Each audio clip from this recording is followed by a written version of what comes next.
Herkese salam, mən Səbinə Sultanova, tarix müəllimiyəm. Məni Instagramdan izləyə bilərsiniz və ödənişli, ödənişsiz dərslər üçün müraciət edə bilərsiniz.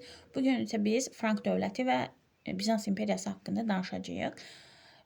Demək, 1-ci əsrdə Reyn çayından şərqdə yaşayan xalqları Romalılar ümumi olaraq Germanlar adlandırırdılar və bir müddət onları tabe etməyə cəhd göstərmişdilər, lakin buna nail ola bilməmişdilər. Zamanla artıq bunu mənasız hesab eləyirlər və Reyn çayı boyunca istehkamlar tikirlər. Sonradan bu tayfaların hücumları bu istehkamların da dağılmasına səbəb olur.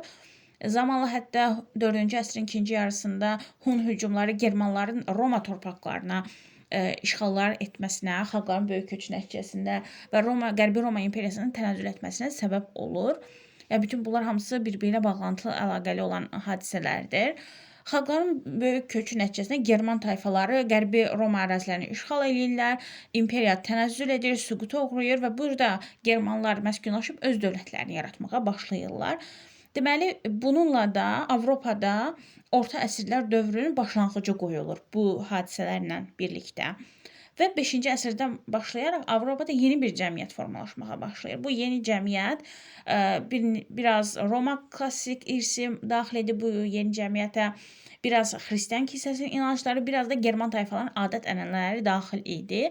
Yeni bir cəmiyyət formalaşmışdı.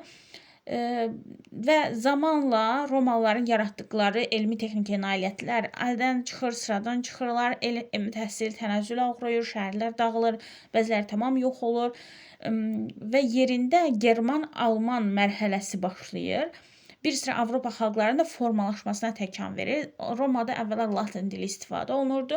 Sonradan bu yerli tayfalarla Latin dili qarışmağa başlayır, yeni ləhcələr və müasir ingilis dili, alman dili, fransız dili kimi yeni dillər yaranmağa başlayır bütün bu hadisələrdən sonra. Və Qərbi Romada ərazilərində yaranan German tayfaların yaratdığı dövlətlər ki var idi, onların ən uğurlu və uzun ömürlü olanı Frank dövləti hesab olunur, Frank krallığı hesab olunur. Ümumiyyətlə, Frank tayfaları iki qola ayrılırdı və onlar öz başçılarını hökmdar adlandırsalar da, bu hökmdar eyni zamanda hərbi başçı idi. 5-ci əsrin sonlarında Frank tayfaların bir hissəsi birləşirlər və Qaliya istiqamətinə hücum edirlər, yürüşlər edirlər. Bu ittifaqı da Holdvik başçılıq edirdi bu dövrdə.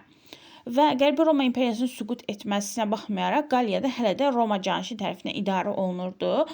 Lakin 486-cı il, 5-ci əsrin ikinci yarısı, 486-cı ildə Soissons döyüşü baş verir və bu döyüş nəticəsində Franklar özünü hökmdar elan etmiş orada əvvəl olan Roma canişinini məğlub edirlər və Holdvik Qaliyanın bir hissəsini ələ keçirir. Bir neçə ildən sonra da Qaliyaya yürüş etmiş digər tayfa başçılarını da aradan götürür və ümumi olaraq özünü Frank dövlətinin kralı elan edir. Kim? Holdvik. Və bütün bu hadisə xronoloji olaraq, hökmdar olaraq kim idi, hansı ildə idi, az öncə dedim, bunları özünüz üçün mütləq şəkildə qeyd edin. Çünki ardıcıllıqlar, xronoloji ardıcıllıqlar testlərdə düşür. Və bu hadisələrdən sonra Holdvikin tayfa başçılarını tabe etməsi, Qaliyanı tabe etməsi, Frank dövlətinin yaranması səbəb olur və bu krallıq, Frank krallığı indiki Fransa və Qərbi Almaniya ərazilərini əhatə edirdi. İnzibati cəhətdən vilayətlərə bölünürdü.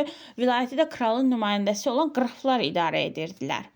Yəni bizim Azərbaycan tarixində necə vilayətlərə bölünüblər, o vilayətləri məsələn Sasanilər dövründə mərzbanlar idi, Ərəblər dövründə əmirlər idi. Bu Avropada isə bu şəxslər qraf adlanırdılar. Və Qaliya ərazisini ələ keçirən Franklar təsərrüfat həyatında dəyişiklik yaradırlar. Onlar kənd təsərrüfatında Romalıların təcrübəsinə əsaslanırlar. Qullar qalsa da yenə də azad insanlar çalışırdılar və Franklar torpaqdan birlikdə icmalıqla istifadə edirdilər və Holdvik hakimiyyətini möhkəmləndirmək üçün xristianlığı qəbul edir. Bununla da, bu hərəkətlə ruhanilərin və yerli əhalinin rəğbətini qazanmış olur və Qaliya üzərində öz hakimiyyətini möhkəmləndirir. Roma-German mədəniyyəti arasında bir birliyin yaranmasına səbəb olur. Gələcəkdə Roma-German birliyi birlikdə Fransa xalqının yaranmasına təkan verəcəkdir. Hodvigin hakimiyyəti dövründə Frank dövlətinin ilk qanunlar toplusu yaradılmışdı. Bu qanunlar Frankların qədim adət-ənənələri və Roma hüququ əsasında tərtib olunmuşdu və 9-cu əsrdə də qüvvədə qalmışdı. Lakin Hodvigin varislərinin dövründə kral hakimiyyəti tədricən zəifləyir. 8-ci əsrin birinci yarısı artıq burada kralın sarayında baş məmur olan Karl Martel orduya rəhbərlik edirdi. O həm də kralın adından dövləti idarə etməyə başlayır zamanla və o müşahidə etmişdi ki, Karl Martel müsəlman ordusunda süvarilər tez hərəkət edərək döyüşün gedişatını dəyişirdilər. Beləliklə o zirehli atlar və cəngavərlərdən ibarət Frank qoşunlarını tərtib edir və Karl Martelin iştirak etdiyi 732-ci il Poitiers döyüşü baş verir. 8-ci əsrin birinci yarısında ərəblərlə Franklar arasında Poitiers döyüşü 732-ci ildə ərəb qoşunlarını məğlub edirlər və ərəblərin Avropada irəliləməsinin qarşısını alırlar. Bu döyüş Avropa xristianları üçün çox əhəmiyyətli idi. Çünki burada ərəblər qalib gəlsəydilər, Qərbi Avropada müsəlman imperiyasının tərkibinə daxil olacaqdı. Bu harda nə ilə oxşarlıqdır? Xəzərlərin deməli, ərəblərin şimala yürüşləri ki var, Avropa asayişi dövrü var idi. Biz danışmışdıq keçən dərslərimizdə. Bax, Frank dövləti ilə Xəzər xaqanlığı arasında bu oxşar cəhətlərdir. Ərəb döyüşlər qoşunlarının Avropa istiqamətində irəliləməsinin qarşısını alırlar. Daha sonra gəlir Böyük Karlın dövrünə. Böyük Karl 768-814-cü illərdə hakimiyyətdə olmuşdu. 8-ci əsrin ikinci yarısı, 9-cu əsrin əvvəlləri hesab olunur. Və Frank dövlətinin ən qüdrətli dövrüdür onun illəri. Onun ərazisi dövründə krallığın ərazisi xeyli genişlənmişdi. Qərbi və mərkəzi Avropanın xeyli hissəsini tutmuşdu və xarici hökm təhlükələrdən qorunmaq üçün güclü süvari ordu yaratmışdı.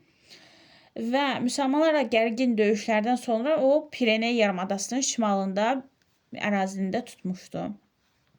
Böyük Karl eyni zamanda sakslarla mübarizə aparmışdı. Bu 30 il davam edən bu müharibələr nəticəsində bir irəliləmə əldə edə bilməmişdi. Nəticədə sakslara böyük torpaqlar bağışlamış və saksayanlarını öz tərəfinə çəkə bilmişdi. Daha sonra Avar xaqanlığı ilə qarşı mübarizə aparmışdı Böyük Karl və burada işğal etdiyi ərazilər xristianlığı yayırdı və İtaliyanın şimalında məskən salan Roma papasını təhdid edən German tayfalarını məğlub etmişdi. Və ilk dəfə olaraq Roma imperiyasının süqutundan sonra Frank imperiyası Böyük Karlın dövründə bütün Qərbi Avropanı yenidən birləşdirə bilmişdi və Papa minnətdarlıq olaraq 800-cü ildə Karlı Romaya dəvət edir və təntənəli şəkildə onun başına qızıl tac qoyur və imperator elan edir. Demək, bu mərasim nəticəsində Roma, xristian və Alman aləminin bir araya gəlməsini simvolizə edirdi. Yeni bir sivilizasiya yaranmışdı. Roma imperiyası Ərəb xilafəti ilə diplomatik əlaqələr yaradılırdı və burada Böyük Karlın da böyük rolu olmuşdu. Lakin Karlın ölümündən sonra varislər arasında mübarizə başlayır və 843-cü il Verden şəhərində Karlın 3 nəvəsi müqavilə bağlayırlar, imperiyanı öz aralarında bölüşdürürlər. Nəticədə mərkəzi hakimiyyət zəifləyir, güclü hökmdarların olmaması idarəçiliyin məhv olmasına səbəb olur və bütün bunlar feodal dağınıqlığa da gətirib çıxarır. Bu dövrdə imperiyanın parçalanması nəticəsində 3 böyük krallıq yaranır. Fransa, Almaniya və İtaliya dövlətləri. Və 9-11-ci əsrlərdə Avropada feodal dağınıqlıq dövrü olur. Hər bir iri feodal öz mülkləri daxilində kiçik bir feodallıqlara bölünürdü və özünü idarə edirdi.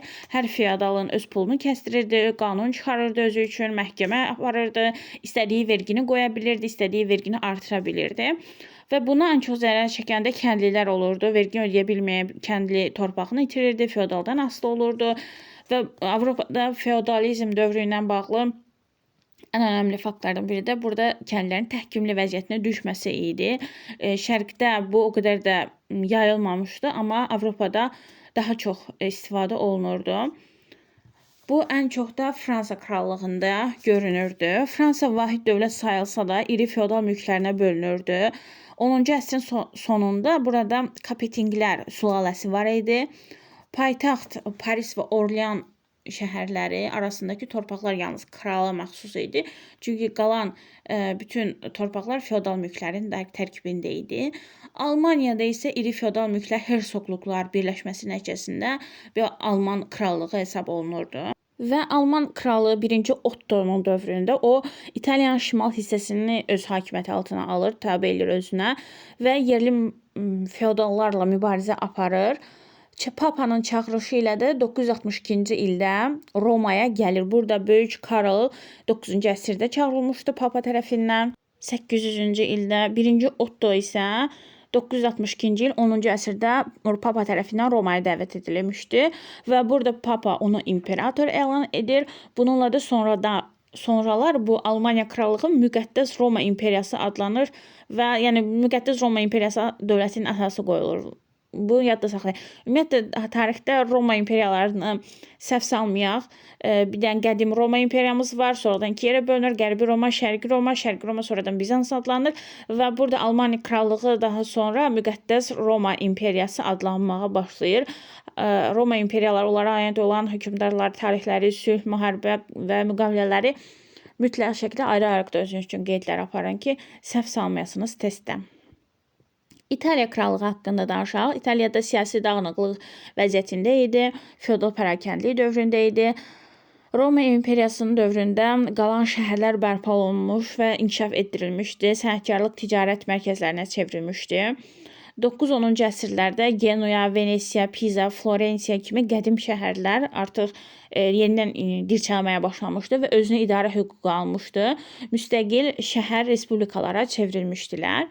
Bundan başqa 9-11-ci əsrlərdə Avropada geniş miqyaslı Skandinaviyadan Vikinglərin hücumları həyata keçirilir. Onlar gəmilər düzəldirdilər, yaxşı gəmilərə malik idilər və qənimət əldə keçirirdilər. Yeni ticarət yolları axtarma məqsədi ilə yürüşlər edirdilər. Kəndləri, şəhərləri talan edirdilər, kilsələri dağıdırdılar və təxminən 1000-ci ildə Şimali Amerikaya gedib çıxmışdılar. Bu dövrdə Avropanın iqlimində nisbətən istiləşmə baş verməyə başlayır bu dövrdən sonra və Skandinaviyada əkinçilik asanlaşır. Əkinçiliyin asanlaşması tarixdən bildiyimiz kimi əhali oturaq əkinçiliyə keçməyə başlayır və bu əkinçiliyə məşğul olmaq nəticədə Vikinglərin yürüşlərin azalmasına, qarətçi yürüşlərin dayanmasına səbəb olur. İndi də gəlin Bizans imperiyası haqqında danışaq. Bizans imperiyası 3 qitədə yerləşirdi. Xalqların böyük köçü zamanı bir çox ərazilərini itirmişdi. Paytaxt Konstantinopol idi. Konstantinopol Qızıl Körpü adlanırdı digər adı ilə. Bizans özü də 1000-dən çox şəhərə sahib idi və şəhərlər ölkəsi adlanırdı. Bizansın qızıl əsri dövründə imperatorun səlahiyyətlərinə nələr daxil idi? Qeyri-məhdud hakimiyyətə malik idi, dövlət başçısı idi, kilsə başçısı idi, xristian dünyasının yeganə qanuni hakimi iddiası ilə çıxış edirdi.